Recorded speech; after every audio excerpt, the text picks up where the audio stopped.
Hi everyone, in this video I will show you that how you can download and install Jujutsu Kaisen Phantom Pirate game on your PC.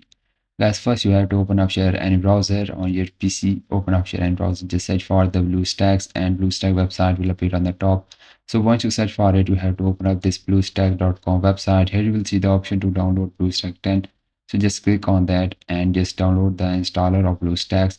Once you start downloading, just open up the installer of BlueStacks and you just need to install the BlueStack on your PC.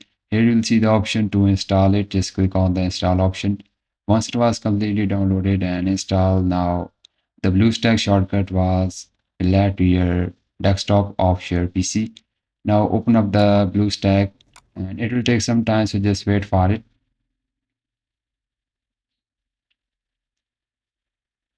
Guys, once it was open, here you will see the option of system app. So just click on the system app option and you will see the Play Store. Just open up the Play Store. Now, once you open it, here you will see the option of search. Just click on the search box and just type here.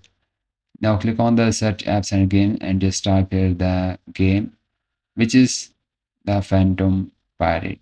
Jujutsu Kaisen Phantom Pirate. Now once you type this game name, open up. Now open up the first game you will see, which is the this. Just open up this game. You will see the option to install it. Just click on the install, and that's how you can download and install this game on your PC and play it. If you find this video helpful, so please like it and bye bye.